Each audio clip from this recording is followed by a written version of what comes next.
Shabbat Daf Kuf Chaf He Amud Aleph. Bonjour tout le monde. Nous sommes toujours dans les morceaux d'ustensiles qui se sont cassés. Est-ce qu'on peut les porter, les déplacer Shabbat ou pas? Amar, alors en haut de la page, à la fin de la première ligne, Amar Bar Amedoré. Donc Bar Amedoré c'était un chacham, il a dit, Amar Shmuel de Shmuel, Krumiot Shel Machatzelet, Mutar Letatelem Beshabbat. Krumiot, alors c'est-à-dire des morceaux, Machatzelet. Machatzelet c'est une natte en roseau, et il y a des morceaux qui se sont abîmés. Est-ce que ces morceaux, on peut les déplacer, ou alors il n'y a plus d'utilité, c'est moutsé? On a le droit. Maïta Amar, Rava a dit, Baramedoré Asbarali, Baramedoré m'a expliqué pourquoi. Pourquoi? Parce que Machatzelet Goufa, les Maïchazia, la Machatzelet, la natte, elle sert à quoi? Les Khoussi et Baafra, c'est pour couvrir la terre, c'est pour s'asseoir dessus. Eh bien, Hanenami Chazia, Nechessu et Beoutin, au fait. Et ceux-là aussi peuvent servir pour recouvrir quelque chose de sale. Donc, c'est pour protéger, entre guillemets. Donc, c'est le même travail. Donc, ça va d'après tout le monde. Parce qu'on avait vu qu'il y avait une marloquette. Est-ce qu'il faut faire le même travail? On peut faire un autre travail avec. Amarabizera Amarav, Shire Prosamiot, des morceaux d'un habit. Alors, est-ce que c'est un talit avec des tzitzit ou alors un habit normal? On va voir. Asur les tatem Shabbat, on va pouvoir le déplacer pendant Shabbat. Amarabaye, les matlaniot, ici on parle de coupons chez Nbaem, shalosh, pas 3 doigts sur 3 doigts. Et l'ochazian, l'olanim, l'achirim, ça n'est apte ni pour les gens riches, ni pour les gens pauvres. Parce qu'on avait dit les gens riches, il leur faut au moins que le coupon fasse 3 tfachim sur 3 tfachim. Les gens pauvres, 3 doigts sur 3 doigts. Mais si c'est moi, non. Question, peut-être qu'avec ça on pourrait couvrir une saleté, hein, comme les morceaux de natte. Alors le Ravad lui dit qu'ici on parle d'un talit. Et un talit, on ne va pas utiliser un talit pour recouvrir une saleté, ça c'est sûr. Donc avec ça, hein, on a répondu. Et le Ritva, lui, il veut dire que même si c'est un habit, mais c'est tellement loin de son utilisation antérieure. Un habit, c'est fait pour c'est le kavod de la personne, c'est fait pour chauffer la personne, c'est fait pour protéger la personne. D'un seul coup, on va le jeter par terre. Ça, c'est trop loin. Donc, d'après tout le monde, ça serait pas bien parce que ça s'appelle pas utilisation. Tanoura Banan. Non, mais nous enseigner Shivré Tanour Yashan. Alors, des morceaux d'un vieux four. Ariane, Kirolakelim, c'est comme tous les ustensiles, qu'on peut déplacer dans le khatser. D'ivrer à Bémir, parce qu'avec ça, on peut couvrir, par exemple, des cruches. Sur le port de Rabbi Meir, Rabbi Yehuda Omer, Anitim, on n'a pas le droit de déplacer. Et Id, pourquoi? Parce que c'est pas la même utilisation qu'avant. Avant, on faisait cuire. Maintenant, avec des morceaux, on ne va pas faire cuire. Ça va faire, on va couvrir un objet. Alors, c'est pas le même travail. Lui, Rabbi Yehuda, il a exigé que ça soit le même travail que l'objet originel. Et Id, Rabbi aussi, Mishum Rabbi Eliezer, Ben Yaakov, Rabbi aussi, il a témoigné en Rabbi Eliezer Ben Yaakov, Al Shivrei Tano Yashan, les morceaux d'un ancien four, Shnitalim et Shabbat, que Shabbat, on a le droit de les prendre, de les déplacer. Val Kisuyav, et maintenant les couvercles, chez notre cercle Betiad, on n'a pas besoin d'anse. Même sans anse, on a le droit de les déplacer, parce qu'il y en a qui disent qu'il faut qu'on puisse le tenir. Mais Maïka Mipalégé, quel est le marloquet entre Rabbi Meir et Rabbi Yehuda? Amarabaye, mais aussi une ben melacha, c'est est-ce qu'il faut faire un nouveau travail avec, ven aussi ben melachtan, mais même si on ne peut pas faire le même travail. Et ici, comme on vient de dire, c'est ça la marloquet. Et ici, comme on vient de dire, on ne peut pas faire le travail de cuir, mais on peut faire d'autres travaux avec. Rabbi Yehuda, il va d'après sa pensée, qui disait toujours qu'il fallait faire un reliquat du travail originel. Rabbi Meir lui dit non, on n'a pas besoin. Matkifla Rava, lui, il a objecté. Pourquoi tu discutes pourquoi Rabbi Meir et Rabbi Yehuda, ils discutent sur les morceaux d'un four? Ils avaient qu'à discuter sur des morceaux de kilim normalement. Parce que tous les morceaux de kilim, c'est la même chose, il faut que ce soit le même travail ou alors un autre travail. Non, ici on parle d'un tanour, d'un morceau de four très particulier. Et c'est quoi ce four? Etnan, quand on a dans une Mishnah, Natno alpi à bord. Alors, un four c'est quoi? Un four c'est un genre de casserole, mais une grande casserole en terre cuite, sans toit ni sans fond. Alors le fond, il n'y a pas de problème parce qu'on le pose sur la terre, on le cimente, pour pas qu'il y ait de la chaleur qui sorte. On met du feu dedans, le couvercle, on enlève le couvercle, on met du feu. Quand c'est bien chaud, on enlève le couvercle, on met du pain collé sur les parois. Une fois que c'est cuit, on les enlève. Alors, maintenant lui, ce qu'il a fait, il a mis sur un puits.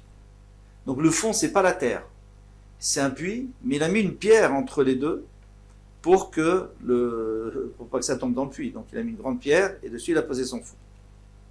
Et pas sur la terre. Ou un puits à doute, ou alors il a mis sur une citerne. Hein. C'est la même chose. Hein. Un puits, c'est dans la terre, une citerne, c'est construit. Mais Nathan Shameven, il a mis une pierre. Rabbi Yehuda Omer, Imasik Milmata. Rabbi Yehuda dit, c'est pas grave, si quand tu allumes en bas dans le four, dans le puits, Veonisok les malade, donc il est chaud en haut, parce que ça traverse la pierre est fine. Tamé, ça s'appelle un vrai four, il est tamé. Si par exemple un chéret, c'est un reptile qui tombe dedans. Et il me lave, mais sinon, si ça chauffe pas, tort, parce que c'est pas un vrai four. Mikol makom tamé. Et Mikol makom tamé. À partir du moment où il a été chauffé, peu importe comment il est chauffé, eh bien, il sera toujours tamé. Alors, on va essayer de bien expliquer la marloquette. On a un four. Ce four, il n'est pas conventionnel, parce que, comme on a dit, il n'est pas relié à la terre. Il est relié à un puits. Normalement, est-ce que ça s'appelle un four ou ça s'appelle pas un four? Peut-être que c'est même pas un four. Et si ce n'est pas un four, il n'est pas tamé. Alors, qu'est-ce qu'il dit Rabbi Yehuda? Rabbi Yehuda dit, si on peut allumer le feu normalement au fond du puits, et la chaleur monte, et traverse la pierre parce qu'elle était fine, ou alors elle traverse les parois parce que le four, par exemple, est plus petit que les parois du four, que les parois du puits, donc il s'enfonce dedans. Et en haut, il est large, donc il ne rentre pas complètement dedans, sinon il serait tombé en bas. À partir du moment où il a été chauffé, ce four, alors d'accord, c'est un four parce que il est relié au puits, et le puits, c'est la continuité du four. Maintenant, si en allumant en bas du puits, ça ne chauffe pas le four suffisamment pour faire cuire à l'intérieur du pain, et il faut allumer à l'intérieur du four, alors ce n'est pas un four. Pourquoi? Parce qu'il n'a pas de fond, ce four. Il n'a pas de terre, il n'est pas relié à la terre, et on va prendre ça des psukim, on va voir tout de suite. Il n'est pas relié à la terre. Il a un fond, oui, parce qu'il y a une petite pierre, mais il n'est pas relié à la terre. Et les Chachamim m'ont dit non, peu importe. À partir du moment où il est chauffé, ce four, peu importe comment tu l'as chauffé, par l'intérieur, par l'extérieur, eh bien, ça s'appelle un four. Et eux, ils apprennent aussi du pasouk, mais différemment. Alors là, maintenant, on va essayer de voir dans les mots des psukim. Donc on reprend. Rabbi Yehuda Omer, Rabbi Yehuda dit Immasik milmata, si on chauffe en bas, et on voit que c'est chaud, tamé, il est tamé. Vimlav taor, sinon il est taor, c'est-à-dire si on est obligé de mettre du feu à l'intérieur, c'est taor.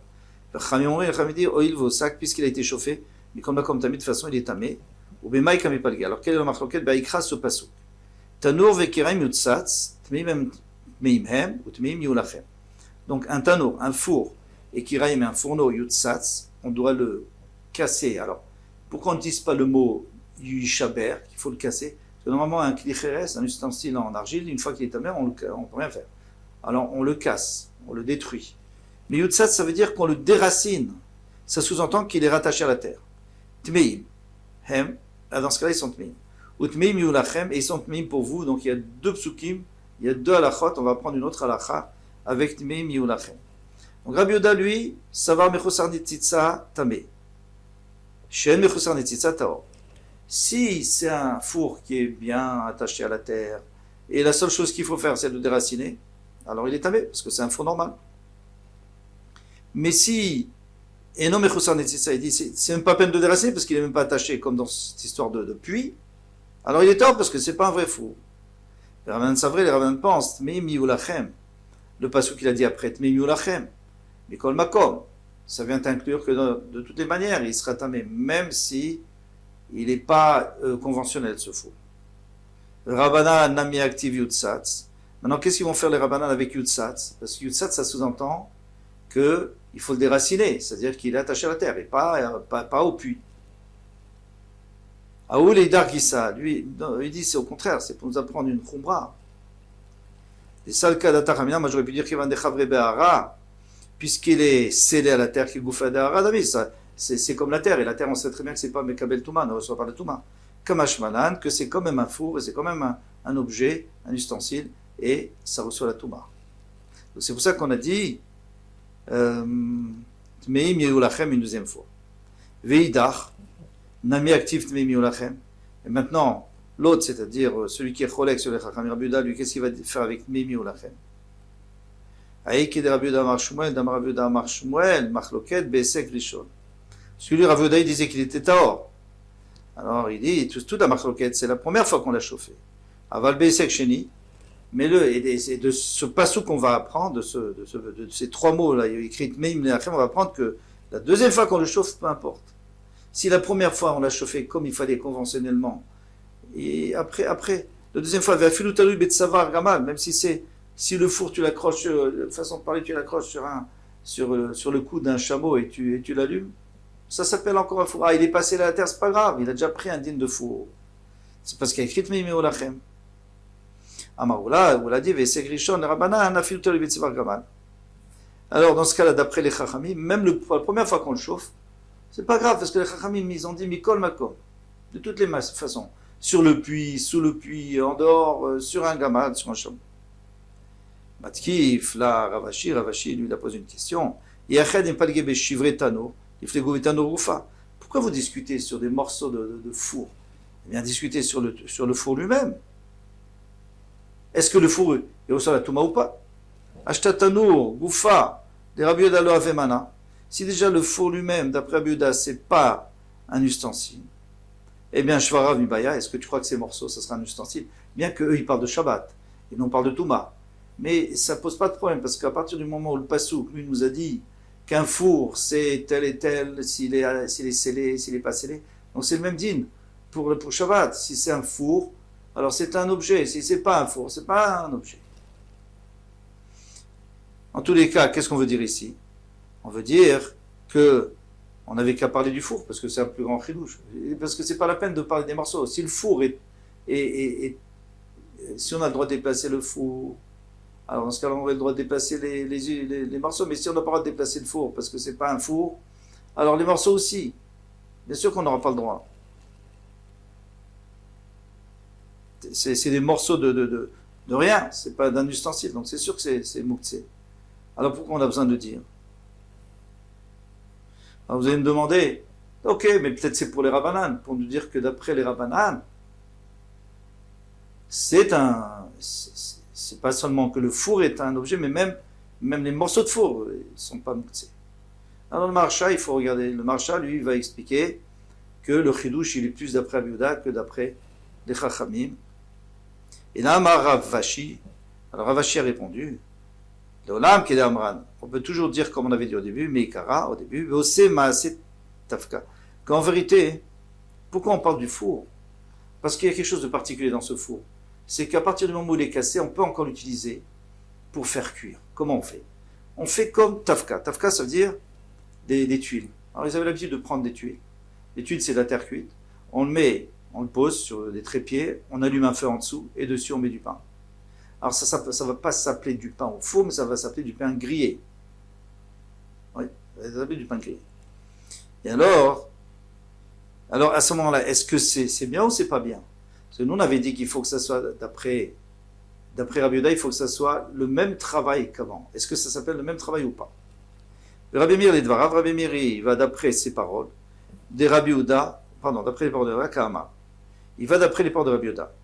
Il dit, les Didi, il y a fait aussi une melacha, d'après moi, même si il fait un autre travail avec, on avait dit, on couvre, avec ce morceau de four, on peut couvrir une cruche, et ça y est, c'est un autre travail. Et c'est quand même moutard de le déplacer. Et là, les Didach, mais d'après toi, Rabbi Yehuda, tu as dit qu'il faut que ça soit un reliquat du travail originel, c'est-à-dire de faire cuire du pain.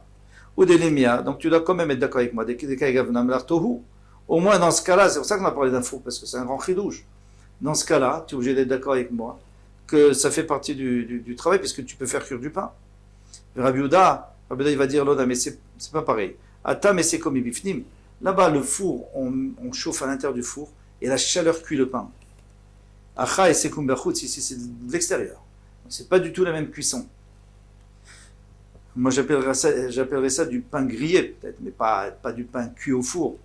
Ata meumad, là-bas c'est droit, c'est-à-dire on colle sur les parois du four. Acha, là meumad, ici on pose. Donc encore une fois, c'est pas la même cuisson. Donc lui il veut dire qu'on n'a pas à déplacer à cause de ça. Rabbi Yehuda veut interdire. Et on continue à aider Rabbi Yossi, Mishum Rabbi Elazar ben Yaakov. Rabbi Yossi, il a témoigné au nom de Rabbi Elazar ben Yaakov al Shivrei Tanour Yashan. Des morceaux d'un vieux four, Shnitanim Beshabbat. On peut les prendre Shabbat. On peut les déplacer Shabbat. Vel Kisuyav chez notre Betiad. Et le couvercle, on n'a pas besoin d'anse. Ça, on l'a déjà vu. Amar Avina, Kiman Metal Telena Kisui des Tanouré des Matamarsia. Aujourd'hui, de quel droit, comme qui, on va pour permettre de déplacer des couvercles qui n'ont pas d'anse? De Matamarsia, c'est un endroit. D'Enlem Betachizah, ils n'ont pas d'anse. Kiman Rabbi Elazar ben Yaakov, donc c'est comme Rabbi Elazar ben Yaakov qu'on vient de voir. Au revoir et à demain, Bezrat Hashem.